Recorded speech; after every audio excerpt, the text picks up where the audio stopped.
Hi class, today I'm going to be reading the book A House is a House for Me, and it is written by Mary Ann Hoberman, and it is illustrated by Betty Frazier. And if you look, this book has received an award. If you see a book that has a medal on it, that lets you know that this book received an award for either its illustrations or its story, or in some cases, or sometimes, it is for both.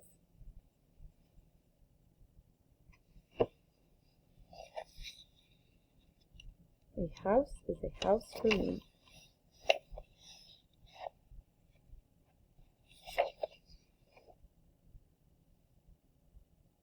There's all different houses, or pictures here.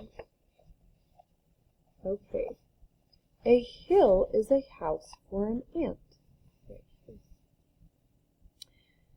An ant. A hive is a house for a bee. And a hole is a house for a mole or a mouse. So those are what animal homes look like.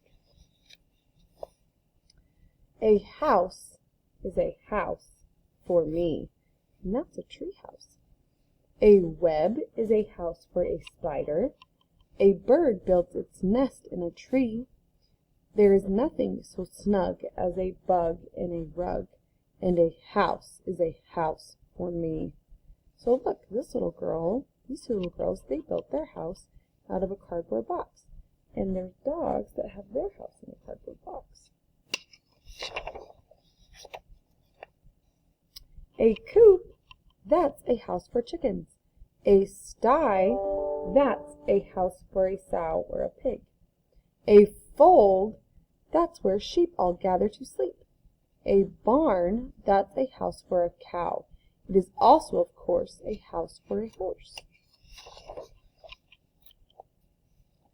A kennel's a house for a dog. A dog is a house for a flea. But when a dog strays, a flea sometimes stays, and then it may move on to me. I don't think I'd like for me to be a house for a flea.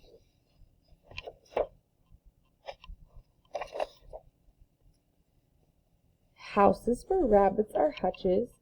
A house for a mule is a shed. A castle's a house for a duchess.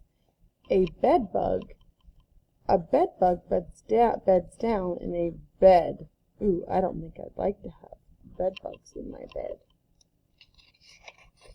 So it sounds like all animals and insects have homes just like humans. A mosquito likes mud holes or puddles. Whales need an ocean or sea. A fish or a snake may make do with a lake. But a house is a house for me. And look, this little kiddo, he turned an umbrella into a house. Sometimes when we're playing, we imagine that we have different homes. A shell is a dwelling for a shellfish, for oysters and lobsters and clams. Each snail has a shell, and each turtle as well, but not any lions or lambs. Lions live out in the open. Monkeys live up in a tree. Hippos live down in a river.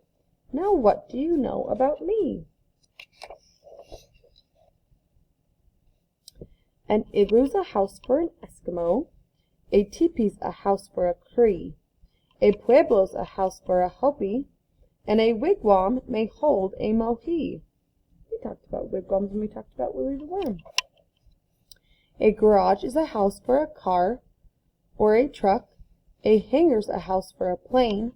A dock or a slip is a house for a ship. And a terminal's house for a train. See the terminal for the train? So sometimes even things that aren't animals have a home where they stay. A husk is a house for a corn ear. See the part of the plant that's around the corn ear? A pod is a place for a pea. A nutshell is a hut for a hickory nut. But what is a shelter for me? Look what they built. They built a house, a pretend house, under a sheet, under a blanket. A glove is a house for a hand. A stocking's a house for a knee. A shoe or a boot is a house for a foot, and a house is a house for me. Look, they made a house out of a pile of snow. How many of you have done that?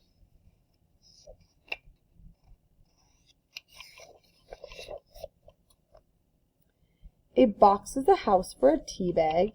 A teapot's a house for some tea.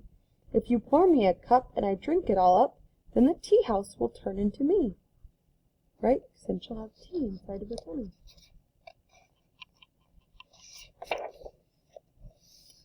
Cartons are houses for crackers.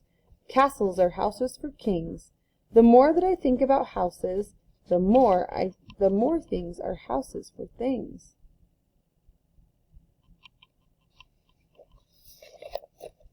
And if you get started in thinking, I think you will find it is true that the more that you think about houses for things, the more things are houses to you. Look, his hammock is his house. It sounds like whatever holds something could be called a house. Like a jack-o'-lantern is a house for a light. A toothpaste tube is a house for toothpaste. A bowl is a house for salmon, or for salad. Barrels are houses for pickles, and bottles are houses for jam. A pot is a spot for potatoes. A sandwich is home for some ham.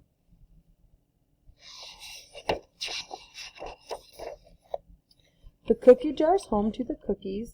The bread box is home to the bread. My coat is a house for my body. My hat is a house for my head. Perhaps I have started far-fetching. Perhaps I am stretching things some. A mirror is a house for reflections, and a throat is a house for a hum. But once you get started in thinking, you think and you think and you think, how pockets are houses for pennies, and pens are houses for ink.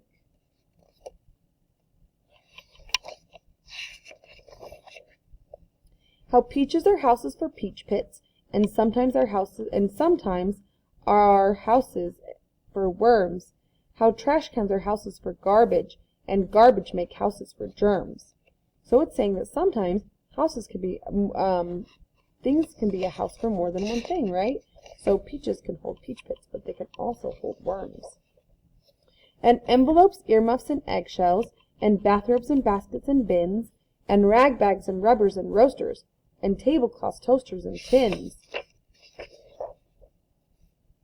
And once you get started in thinking this way, it seems that whatever you see is either a house or it lives in a house, and a house is a house for me. Look, he made a tent out of a sheet on a clothesline. That's a good idea. A book is a house for a story. A rose is a house for a smell. My head is a house for a secret that I will never tell. A flower's a home in a garden. A donkey's at home in a stall. Each creature that's known has a house of its own. And the earth is a house for us all. And that is the end. That was a very, very good book that talks about that a house is a place where something belongs. Where do you belong?